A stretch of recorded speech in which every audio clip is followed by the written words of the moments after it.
Hello students, good morning all of you. कैसे हैं आप बच्चों? हमारा लेसन चल रहा है कैश फ्लो स्टेटमेंट, और कैश फ्लो स्टेटमेंट में हमने एक बड़ा सम किया था पिछला, और आज मैं एक और बड़ा सम जिसमें तीनों फॉर्मेट आ जाए, पूरा कैश फ्लो स्टेटमेंट आ जाए, ऑपरेटिंग एक्टिविटी भी, इन्वेस्टिंग भी और फाइनेंसिंग भी। एक 8 नंबर का कंप्लीट सम एक और करा रहा हूँ, आपकी और अच्छी प्रैक्टिस हो जाए, ठीक है? तो आप पिछली वीडियो की तरह ये वीडियो भी पूरे ध्यान से देखेंगे, क्योंकि इन वीडियोस में 8 नंबर छुपे हुए हैं कहीं ना कहीं, क्योंकि इसमें पूरा कैश फ्लो स्टेटमेंट आप सीख लेते हैं, एक एक बात सीख लेते हैं। तो बच्चों आपको पूरा 100% कंसंट्रेशन देना चाहिए। कैश फ्लो स्टेटमेंट आपको बहुत अच्छे से समझ में आ जाएगा। तो मैंने आपको पिछली वीडियो में बताए थे 5-6 स्टेप वाइज आप इस पूरे सम को करें, कभी गलती नहीं होगी और स्पीड से सम होगा। एक बच्चा 1 घंटे में सम करता है, आप 20 मिनट में सम करके कैलकुलेशन करके आंसर निकाल दोगे। कई बच्चे तो 15 मिनट में भी कर देते हैं। समझ रहे हैं मेरी बात? तो मैं तो आराम से करूंगा, आपको एक एक चीज समझा के चलूंगा। सबसे पहला हमारा क्या काम होना चाहिए, कंपनी का नाम पढ़ने, XYL लिमिटेड है, और करंट ईयर है 2018। तो मैं फॉर्मेट बना रहा हूं, यहां लिखूंगा cash flow statement of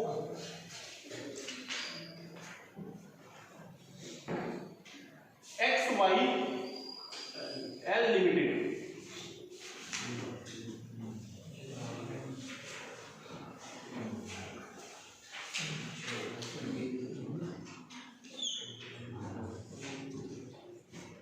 as eight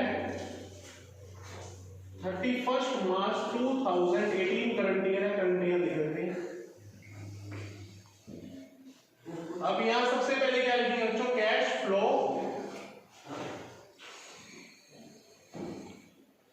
from operating activity. Cash flow from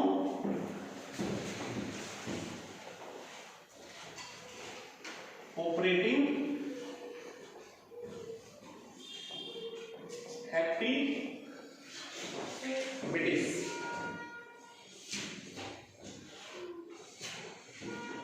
यहां रुपीज लिखो,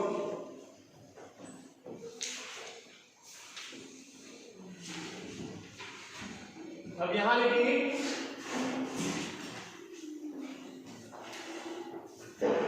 net profit before tax,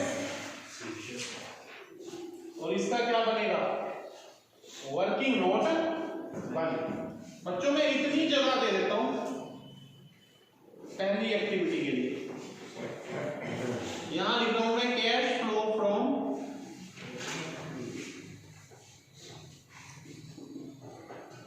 investing activity.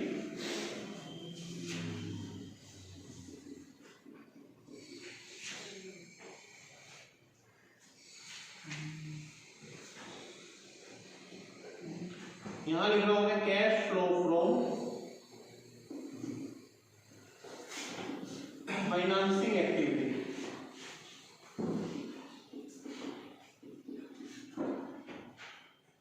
ठीक है बच्चों, तीनों का पहले क्या बना लिया मैंने, फॉर्मेट बना लिया, लाइंस लगा दी, और इसका यहां वर्किंग नोट बनाएंगे।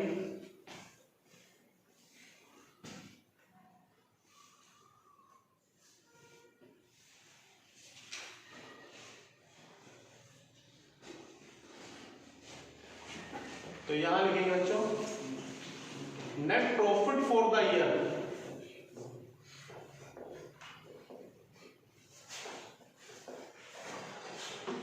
और यहां लिखेंगे वर्किंग नोट 1।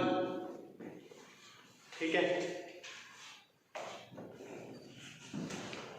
बच्चों, सबसे पहला स्टेप मैंने कंप्लीट कर दिया, क्या था, फॉर्मेट बना दो। दूसरा स्टेप हमारा होना चाहिए एडिशनल इंफॉर्मेशन पढ़ना। क्या पढ़ना? Additional information. और सबसे पहले मैं प्रॉफिट लिख लेता हूं। प्रॉफिट दिए हुए हैं बच्चों 30,000 से 48,000 हो रहे हैं। पिछले साल से 30,000, इस साल हो गया 48,000। 18,000 में प्रॉफिट बढ़ गए। तो करंट ईयर के मेरे प्रॉफिट कितने हैं? 18,000। कितने हैं बच्चों? समझ गए मेरी बात? अब आपको बताइए इसमें 4 चीजें ऐड होती हैं। इनकम टैक्स रिफंड हो तो माइनस होते हैं। तो सबसे पहले सारा सम मैं बाद में शुरू करूंगा। पहले चारों क्या कर दूंगा? 4 है, 3 है, 5 है, पांचों। तभी मैंने ये बड़ा सम लिया है जिसमें ज्यादा एडजस्टमेंट होगा, वही सम ढूंढ रहा होता हूं। पांचों एडजस्टमेंट पड़ेंगे। पहली एडजस्टमेंट है प्रपोज डिविडेंड। एक एक करके मैं सारी कंप्लीट करूंगा। पहला काम ही मेरा यही होना चाहिए, एडजस्टमेंट को फिनिश कर दो। ठीक है, उल्टा चलते हैं यहाँ। पहले एडजस्टमेंट, फिर नोट्स, फिर अंदर आएंगे बैलेंस शीट के। तो एडजस्टमेंट्स में बच्चों कितना है? Propose dividend. तो प्रपोज डिविडेंड का रूल पता है आपको? करंट ईयर वाले को आप क्या करते हैं? इग्नोर कर देते हैं। कल बताया था, कल की वीडियो में। Propose dividend pre current year वाले को तो हम बिल्कुल ही इस साल क्या करेंगे? इग्नोर कर देंगे। और प्रीवियस ईयर वाला लेंगे 2 जगह 42,000। एक तो यहाँ पे क्या होगा? Propose dividend previous year 42,000। एक तो यहाँ आएगा। और दूसरा फाइनेंसिंग एक्टिविटी में क्या होगा? माइनस होगा। यहाँ लिखेंगे प्रपोज्ड डिविडेंड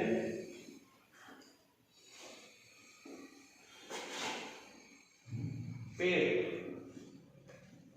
42,000। यहाँ माइनस होगा तो ब्रैकेट में एक एडजस्टमेंट होगा। टिक कर दें इसमें। आपके पास बुक है तो इस पर टिक भी करते रहे, बहुत अच्छी बात है ये।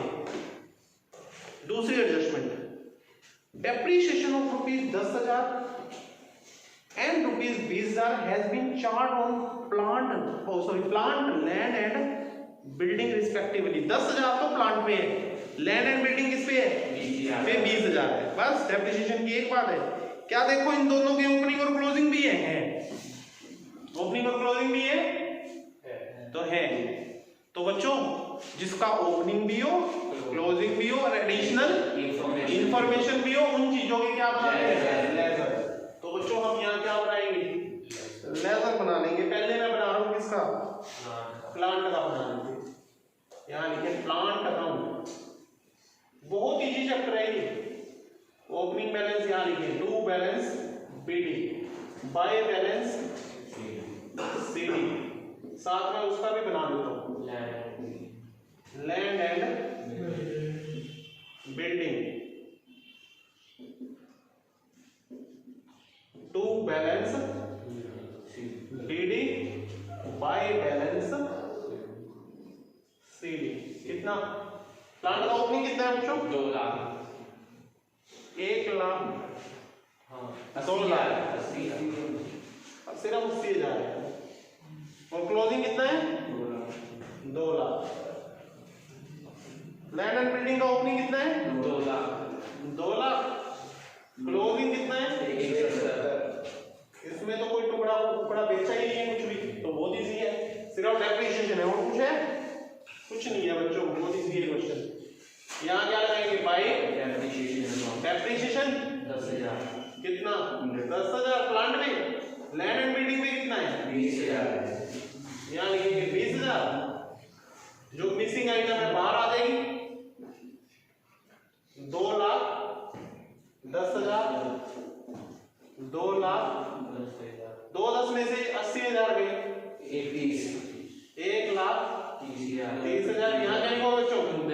To bank account. और ब्रैकेट में लिख दो परचेज ऑफ प्लांट। ठीक है।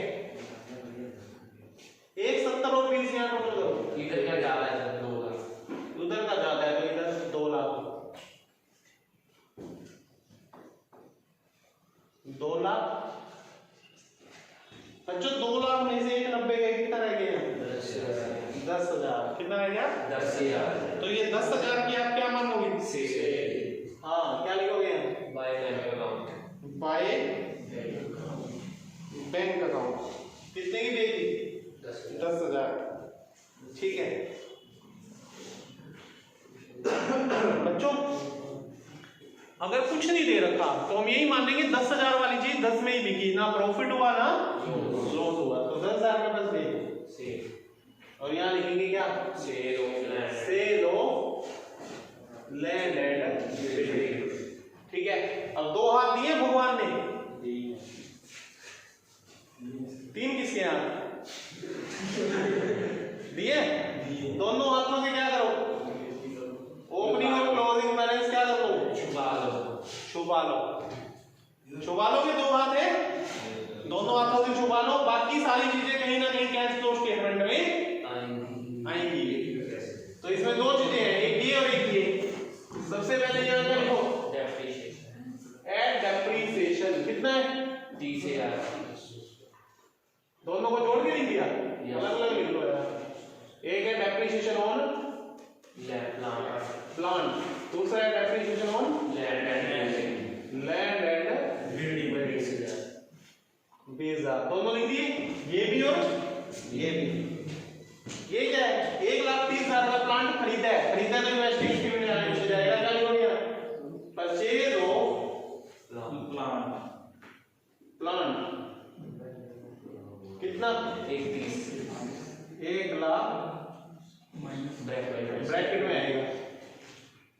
ये 10,000 की बिल्डिंग बेची है, लिखोगे proceed from sale of land and building. 10,000 ये पैसे आ रहे हैं, ये पैसे आ रहे हैं। लो जी, इस एडजस्टमेंट में भी क्या कर दो? ठीक, 2 हो गई। ठीक है, तीसरी interim dividend 20,000 has been paid. मैंने बताया था जिस एडजस्टमेंट का लेजर बनता है वो तो अच्छी बात है, जिसका नहीं बनता उसकी एंट्री कम से कम कितनी बार करनी है? 2 बार। एडजस्टमेंट की एंट्री कितनी बार होती है? 2 बार। तो डिविडेंड इंटरिम डिविडेंड पेड करना है 2 बार करो। एक तो यहाँ ऐड होगा इंटरिम डिविडेंड 20,000 और दूसरा यहाँ फाइनेंसिंग में लेस इंटरिम डिविडेंड पेड। कितना? 20,000। क्या दिक्कत है? इस पे भी टिक कर दो। Income tax 35,000 has been paid. Income tax बच्चों, इनकम टैक्स का भी क्या बनाना पड़ेगा? मैं देख रहा हूँ प्रोविजन फॉर टैक्स का ओपनिंग भी है और क्लोजिंग भी है, और इनकम टैक्स पेड की एडजस्टमेंट भी है। तो इनकम टैक्स का भी क्या बनेगा? लेजर बनेगा। यहाँ क्या लिखोगे? Provision for taxation account.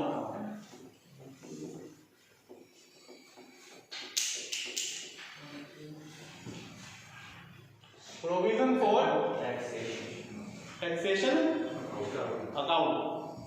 ठीक है, प्रोविजन फॉर टैक्सेशन एक लायबिलिटी होती है। लायबिलिटी का ओपनिंग क्रेडिट साइड जाएगा, क्लोजिंग डेबिट साइड जाएगा। कितना कितना है बच्चों? 40,000 और 50,000। ठीक है, अभी कल भी आया था लेजर पिछली वीडियो में। इनकम टैक्स पेड या मेड दिया होगा एडजस्टमेंट में, या तो क्या दिया होगा? पेड। या क्या दिया होगा? पेड दिया होगा तो बच्चों इधर लिखोगे, इधर मेड निकल आएगा। मेड दिया हुआ तो इधर लिखोगे क्या निकल आएगा? पेड निकल आएगा। और अगर पेड या मेड ना दिया होता तो जो प्रीवियस ईयर वाला है उसी को क्या बोलते? पेड। इसको क्या बोलते? मेड। अब वहां पेड या मेड दिया हुआ है तो इन दोनों को भूल जाओ, नए पेड मेड आएंगे। समझ में आ गई?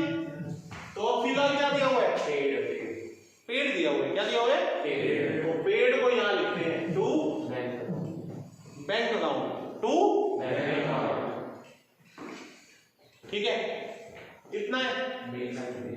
35,000। पेड पिछले वाला देखो बेटा, 35,000। अब 50 और 35 कितना हो गया? 85। 85 में 40 गए 45,000। यहाँ क्या लिखोगे? बाय स्टेटमेंट ऑफ पीएनएल 45,000 आ गया। ठीक है, मेड के लिए ये वर्ड लिखते हैं। अब ये और ये दोनों हाथों से छुपा लो, इन दोनों को लिखो। ये क्या है? पेड। पेड कहाँ आता है? ऑपरेटिंग एक्टिविटी में पैरों में क्या लगता है? यहाँ एक लाइन छोड़ के यहाँ लिख सकते हो आप। पहले भी इनकम टैक्स पेड। कितना है? 35,000। ठीक है, हाँ माइनस चाहिए तो ऑब्वियस है ब्रैकेट में आएगा। और यहाँ क्या करोगे? प्रोविजन फॉर कितना है? 45,000। ठीक है, मेड या एड गोमा लेस। इस पे भी टिक कर दो, कर दे tick. Rent receive during the year आई क्या बच्चों? रेंट रिसीव कितना? 10,000। 10,000। कितना है? 10,000। तो रेंट रिसीव्ड, एक तो बच्चों यहाँ नेट प्रॉफिट में गलती से क्या हुआ पड़ा है? ऐड हुआ पड़ा है, इसको वापस क्या कर दोगे? Less rent received. कितना? 10,000। इंडस्ट्री में ऐड कर लेंगे। 10,000। ये भी सीधा आप यही लिखो, ये दो पंगे करने की जरूरत नहीं होती, बुक में मत देखा करो। अच्छा, और इन्वेस्टिंग की आइटम है ये, जहां गलती से लिख दिया वहां से हटाओ और जहां लिखना चाहिए था वहां लिखो। रेंट रिसीव कितना है? 10,000। 10,000। यहाँ ऐड हो जाएगा, सारी एडजस्टमेंट होगी बेटा। एडजस्टमेंट हो जाती है ना, ऐसे लगा लो। 70% क्वेश्चन तो कर चुके हो आप, थोड़ा ही रह गया। अभी ये मत सोचना, डरना मत क्योंकि तुम्हारी इतनी देर हो गई, एडजस्टमेंट नहीं करिए। एडजस्टमेंट होगी ना, बहुत हो गया था। अब तो जल्दी जल्दी आइटमें लिखनी है। अब सबसे पहले गुडविल देख लो नीचे। अब ये तीसरा स्टेप खत्म हो गया मेरा। तीसरा कि दूसरा? पहला क्या था स्टेप? फॉर्मेट। दूसरा स्टेप एडजस्टमेंट्स कर लो। तीसरा स्टेप नोट्स करो। क्या करो? नोट्स में नीचे से मैं ना सारा उल्टा चल रहा हूँ। नोट्स में लास्ट नोट्स पहले देख दो। गुडविल राइट ऑफ हो रही है बच्चों, क्या हो रही है? यहाँ लिखो गुडविल रिटर्न ऑफ कितनी? 25,000। और बोलो, ये हो गए लैंड एंड बिल्डिंग होगी, प्लांट का पंगा हो गया। जनरल रिजर्व 30,000 से ट्रांसफर हो गए। क्या लिखोगे?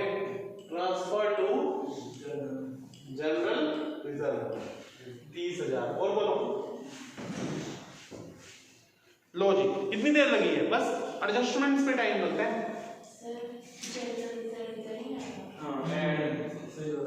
वर्किंग नोट में, हाँ जनरल रिजर्व आप इधर ना लिखिए, उधर वर्किंग नोट में लिखो। Very good. Transfer to general reserve कितना? 30,000। ठीक है बेटा, तो ये भी हो गई। ठीक है, अब मैं ये टोटल कर सकता हूँ, करना टोटल। तुम कहते हो यार हम टोटल करेंगे। 1,55,000 1,50,5,000 यहाँ होता। ठीक है, अच्छा अब इसमें एडलेस वाली आइटम में भी एडलेस कर दो, यहाँ निकल आएगा। थोड़ा रेंट रिसीव ऊपर कर दो, लेस रेंट रिसीव। कितना था रेंट रिसीव? 10,000। ये आ जाएगा बच्चों operating profit before working capital changes. Notes to account करने के बाद ये प्लस माइनस शुरू कर सकते हो आप। एक गुडविल रिटर्न ऑफ जरूर दे देना, अंदर ऐसा साइन लिखी होगी। ठीक है, 2 लाख। 2 लाख। चलो जी, अब यहाँ पे ऐड लेस करो करंट। अब आ रहा हूं अंदर बैलेंस शीट। अब कहाँ जाएंगे? अंदर। अंदर देखेंगे करंट एसेट और करंट लायबिलिटी साइड। पहले करंट एसेट देख लेते हैं। इन्वेंट्री 70 से 1,09,000 हो गई है 77,000 से, तो क्या हो रही है? 32,000 बढ़ रही है तो माइनस होगी बच्चों। क्या लिखोगे? डिक्रीज इन, है बढ़ रही है, इंक्रीज इन इन्वेंट्री माइनस कितनी होगी? 32,000। क्या कर दो? और ट्रेड रिसीवर 1,80 से 2,30 हो रहे हैं, ये पढ़ रही है। इंक्रीज इन, हाँ जी 50,000 और कैश एंड कैश इक्विवेलेंट वो लेते नहीं। ट्रेड पेबल भी बढ़ रही है। अब आ जाओ liability side, current liability. Trade payable बढ़ रहे हैं। बढ़ गया तो ऐड हुआ, इंक्रीज इन ट्रेड पेबल कितने बढ़ गए? 32 बढ़े पक्का। और देखो शॉर्ट टर्म प्रोविजन को आप प्रोविजन को टैक्स का लेजर बना ही चुके हैं। बस ये ऐड लेस कर दो, यहाँ क्या आएगा? पहले यहाँ आंसर आएगा, उसका नाम क्या होगा? Cash generated from operating activities. बोलो जी कितना आ गया? 1.5 लाख आ गया। 35,000 माइनस कर दो, 1,15,000 आ गया। तो इसका प्लस में आएगा net cash generated from operating activities. कोई दिक्कत? ठीक है, 1,15,000 आप उठा के इधर लिखो, इसको आप ए भी लिखो। क्या है ये आंसर? ए। अब देखो फिक्स एसेट की तरफ आओ बच्चों। टेंजिबल इंटेंजिबल दोनों के बारे में बात कर चुके हैं यहाँ पर, इसकी भी कहानी हो चुकी है। तो इसका भी क्या कर दो? टोटल कर दो। 1 30 माइनस क्या है? 10 10 प्लस के हैं? 1 10 माइनस का आ जाएगा। ये माइनस वाला इधर भी लिखो, यहाँ लिखोगे नेट कैश यूज्ड, बी लिख के net cash used in investing activities. ये दूसरा आंसर आ गया। अब पहले शेयर कैपिटल की तरफ देखो। जो शेयर कैपिटल 4.5 लाख से कितनी हो रही है? 5 लाख। कोई लॉन्ग टर्म लायबिलिटी भी है ही नहीं, लॉन्ग टर्म बोरोइंग है ही नहीं। तो 50,000 के और शेयर इशू करेंगे, बढ़ रही है ना? 4.5 से 5 लाख हो गई है, बढ़ रही है। 50,000 के शेयर इशू करें, शेयर इशू करते हैं तो पैसे आते हैं जाते हैं? यहाँ लिखोगे क्या? प्रोसीड फ्रॉम इशू ऑफ, कौन सी शेयर है ये? लिखा हुआ है इक्विटी की प्रेफरेंस। कितना? ये पैसे आ गए प्लस हो गए 42 और 20 62 में 50 के 12,000 किसके आ गए? माइनस के। यहाँ लिख लो 12,000। ये आ गया बच्चों, ये भी net cash used in financing activities. इसका आंसर क्या है? सी। क्या आंसर है? बच्चों तीनों आंसर आ गए, ए बी और सी। अब क्या करेंगे? तीनों एक्टिविटीज के आंसर को जोड़ देंगे, ए प्लस बी प्लस सी। तीनों एक्टिविटीज के आंसर को क्या कर दो? जोड़ दो। जोड़ो जी। यहाँ माइनस का क्या आ गया? 7,000। माइनस का क्या आ गया? अब क्या करते हैं? प्रीवियस ईयर का कैश एंड कैश इक्विवेलेंट इसमें ऐड कर देते हैं, तो वो करंट ईयर की कैश एंड कैश इक्विवेलेंट के इक्वल होना चाहिए। तो प्रीवियस ईयर का ऐड करो, यहां लिखेंगे add cash and cash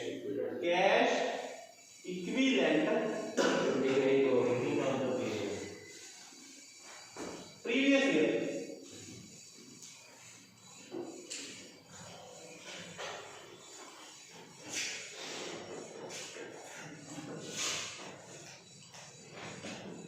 beginning year लिख लो कितना? 25,000 ऐड करते हैं, तो 7 माइनस का 25 ऐड करेंगे तो कितना हो जाएगा? 18 प्लस का हो जाएगा। ठीक है, ये ऐड कर दिया। अब ये इक्वल होना चाहिए, यहां नीचे लिखो cash and cash equivalent current year या एंड ऑफ द ईयर, कुछ भी लिखो। वो भी कितना होना चाहिए? 18,000 होना चाहिए। यहां पर आपको सम फिनिश करके आने, मैंने पहले भी बताया था आपको कैश फ्लो स्टेटमेंट का आंसर खुद ही पता चल जाएगा पेपर में आपने कैश फ्लो का सम सही किया या गलत किया। तो बच्चों ये था एक complete sum cash flow statement का जिसमें हमने तीनों एक्टिविटीज करी, ऑपरेटिंग, इन्वेस्टिंग और फाइनेंसिंग। वर्किंग नोट भी बनाए साथ साथ। ये वर्किंग नोट 1 हो गया, ये 2 3 4 4 वर्किंग नोट बने। तो अच्छे से आपको ये सम एग्जाम में करना पड़ता है तो पूरे 8 मार्क्स मिलते हैं बिल्कुल विद फॉर्मेट। तो आप अब इसके सभी जितने भी सम में इस चैप्टर के कंप्लीट सम कर सकते हैं, पूरा चैप्टर कर सकते हैं। जो भी डाउट हो आपने लेने हैं, ठीक है, विद एडिशनल आप कर सकते हैं, कोई और रूल इसमें नहीं है बाकी। तो बच्चों जल्दी से जल्दी इसके सम खत्म करें और डाउट्स लें। Thank you students.